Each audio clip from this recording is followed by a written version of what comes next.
What's up, guys? Michael here. So, a fun thing happened this month. Lionsgate approached us and asked if we could spare a little of our philosophical insight and matinee idol good looks to help them celebrate the DVD and Blu-ray release of the Hitman's wife's Bodyguard on August 17th. And we thought that this was the perfect opportunity to discuss one of our favorite types of entertainment: escapist films. Featuring truly all-in gonzo performances from Samuel L. Jackson, Salma Hayek, and Ryan Reynolds, the sequel to 2017's The Hitman's Bodyguard is pure escapist fare, filled with big explosions, ridiculous gags, People f***ing insane! and absurd plot twists. Last time I saw something like this, Bruce Willis was drilling a hole in an asteroid. But is there something more going on beneath the surface of this brand of big-budget crowd pleaser? And could it actually be way better at exploring societal issues than you might realize? We think so, and we'll explain how in this Wisecrack Edition on how popcorn films roast reality. Oh, and fair warning, there will be spoilers. So, what is an escapist film anyway? According to 1980 New York Times film critic Vincent Canby, an effectively escapist film occupies the imagination and transports us into other worlds. We escape through our commitment to the film. Now, based in part on their setting in an other world, escapist movies are often dismissed as not having the same cultural value as more realist, serious, or message-oriented films. Even the people who enjoy them describe how you can just turn your brain off and enjoy a brief respite from reality. And indeed, cinema has been a reliable coping mechanism for American audiences for almost a century, with the Great Depression producing some of the greatest, glitziest works of escapism Hollywood has ever seen. Because when you're struggling through the middle of the greatest economic catastrophe of all time, getting to spend a few hours watching Fred Astaire and Ginger Rogers glide across the silver screen could be just enough to keep your soul intact. Though The Hitman's Wife's Bodyguard doesn't feature any tap dancing, it also hit theaters during a bleak time. You know, the literal once-in-a-century, we hope, plague. And just like the razzle-dazzle classics of the 1930s, this film is stacked full of gorgeous, wildly charismatic people who are at times also mildly terrifying. Finally, Darius isn't haunting my dreams.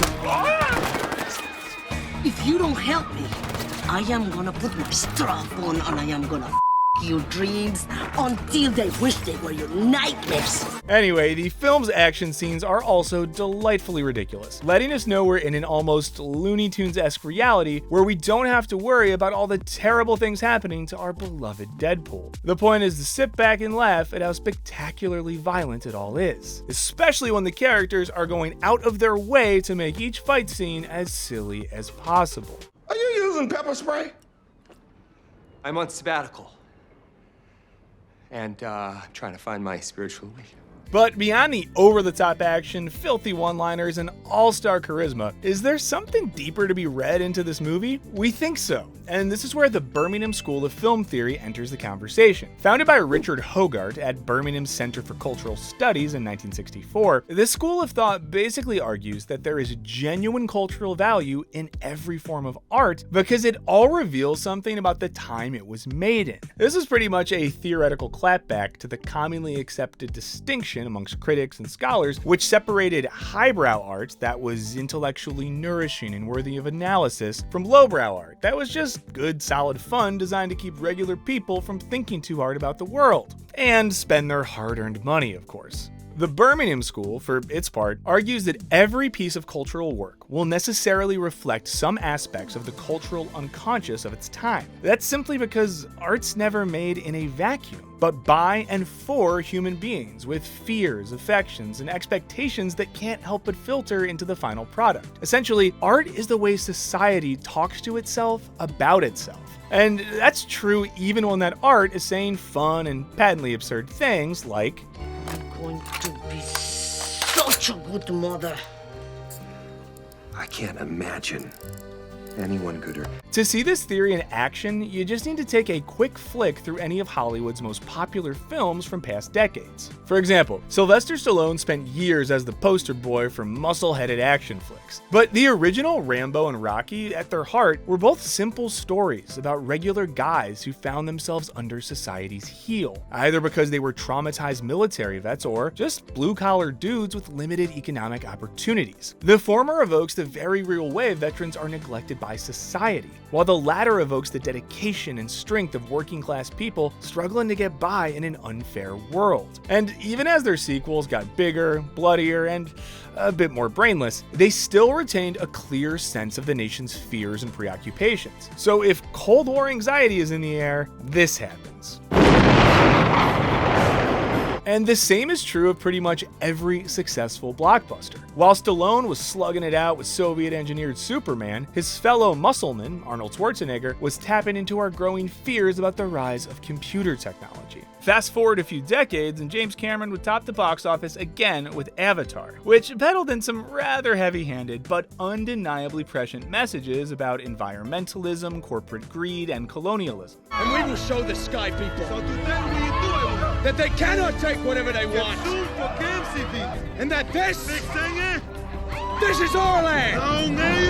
And The Hitman's Wife's Bodyguard is absolutely no exception. Full of wild antics and Hollywood charm, but still clearly touching on some major real-world issues. Mistrust of institutions is a big one. The film's plot is set in motion by the Greek financial crisis, which was partially caused by the EU. The villain's dastardly plan is then to cause more institutional failure by shutting down the European electrical grid. And throughout the movie, we see how incapable institutions like Interpol are of keeping people safe. In short, every institution we see is either corrupt or incompetent. So it falls to our three unlikely heroes to save the day. Do not f this up.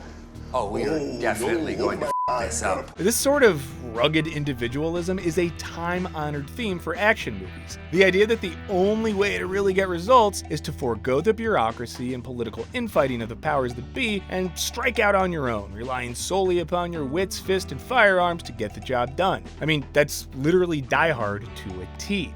I'm an asshole. I'm not the one who just got butt on national TV, Dwayne. Now you listen to me, jerk off. If you're not part of the solution, you're part of the problem. Quit being part of the problem and put the other guy back on. And The Hitman's Wife's Bodyguard reaffirms this theme in a really comprehensive way. Morgan Freeman's character, Michael Bryce Sr., is a picture of conventional institutionalized success, with all the awards, trophies, and commemorative plaques from his days as a world-class bodyguard to prove it. But even though he is the embodiment of how the system is supposed to work, and even though he is also Michael's stepfather, he ultimately turns out to be just as morally bankrupt as every other member of the establishment, and ultimately, a not-so-great dad. You are the dumbest motherfucker I have ever met. Wow, that, I handled Aristotle's security detail while he's in Italy, you moron.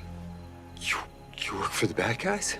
The AAA puts his clients ahead of God, family, and certainly a panty waist such as yourself. It's worth noting that here, one of organized society's most sacred institutions, the family, also fails. And it's no coincidence that our three unlikely heroes legally, if coercively, form a family unit at the end of the film. My baby cucaracha.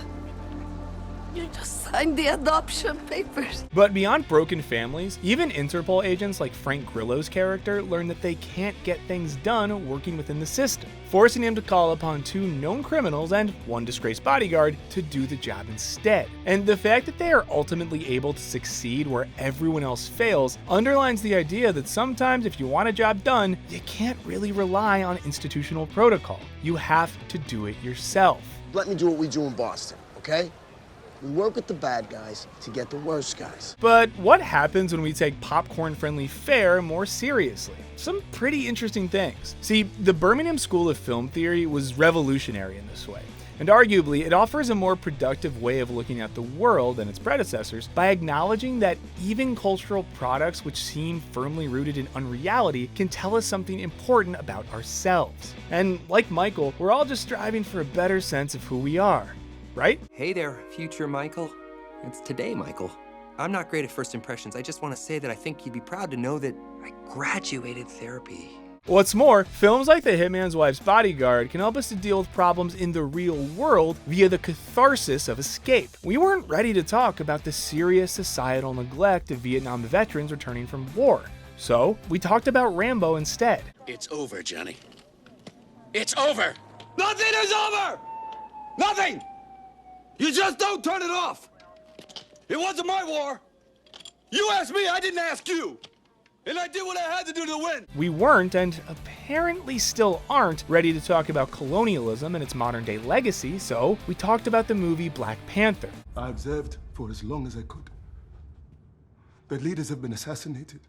Communities flooded with drugs and weapons. They are overly policed and incarcerated. These movies can create a separate world for us to escape to, allowing us to view contemporary issues from a slightly more comfortable and less painful vantage point. Similarly, we might not want to spend one of our precious summer nights watching a darkly realistic movie about the economic collapse of Greece or the failure of the institutions we trust to keep us safe, because without wanting to be callous, it's a huge bummer, and we're already dealing with enough. So the Hitman's Wife's Bodyguard takes those issues and works them into a wacky, action-packed story full of hilarious, beautiful people. And that lets us take them in cathartically while still enjoying a good old-fashioned night at the movies. This catharsis occurs when these films invoke real-world problems and offer some amount of resolution for them, or at least a victorious outcome in the face of them. Rocky Balboa can't end the Cold War, nor the prejudices and anxiety it fueled, nor the massive geopolitical fallout it left in its wake. But our guy can offer a clear, heartwarming on-screen conclusion to this violent dysfunction. What I'm